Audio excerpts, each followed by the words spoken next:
Here with Hofstra head coach Frank Catalanotto following a doubleheader split against UNCW, a 9-8 win in Game 1 and a 6-3 loss in Game 2.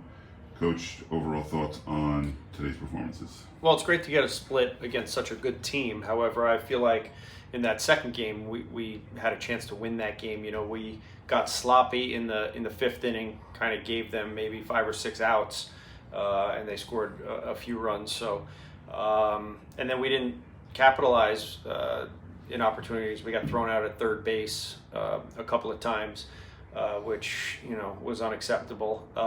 So we didn't play great in the second game. It was great to have that comeback and walk-off win the first game. All in all, happy with the way the guys played, but I think it's imperative that we show up Sunday and get that third game and win the series. Coach, was there an approach change at all halfway through Game 1, or did it just click? No, I think it just clicked. I mean, guys were getting comfortable at the plate. I thought Harrington had great at bats, swung the bat well, and a few guys did. Obviously, Santino with that walk-off hit, he had a good day as well. But it was just a matter of guys getting comfortable and things starting to click. And then days like this are always tough with handling the pitching. How do we think we handled it today, and what can we expect going towards Sunday's game? Yeah, no, I thought the pitching was handled properly. There's only so many guys we can go to, especially when we have 2 games during the midweek. You have a bunch of guys that threw, and they're not able to throw today.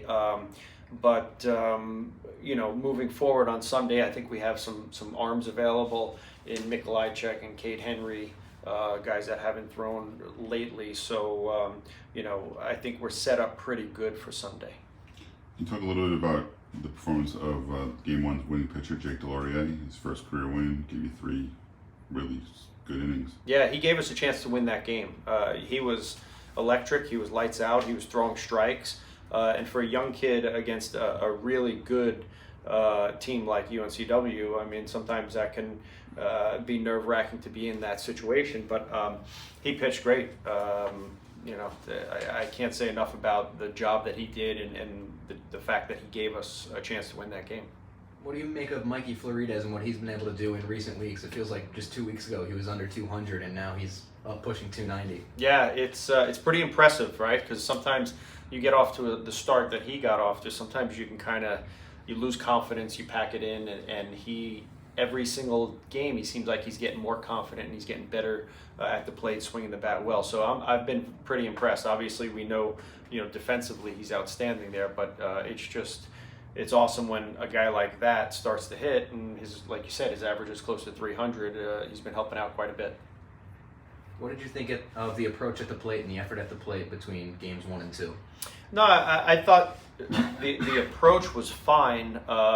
They have good pitchers that made good pitches on us. Obviously, in the first game, their closer that came in had a tough time throwing strikes. He helped us out a lot, and he was falling behind, and then when he was falling behind, he had to throw pitches in the strike zone, and his fastball was pretty straight, so we were able to get on him and hit him pretty well. The second game, that guy kept us off balance, the starter, and the guy that came in and pitched a bunch of innings did a heck of a job. So, sometimes you got to tip your cap to the other team, but I think our approach was fine. Thank you, Coach. All right, you got Appreciate it, Coach. All right.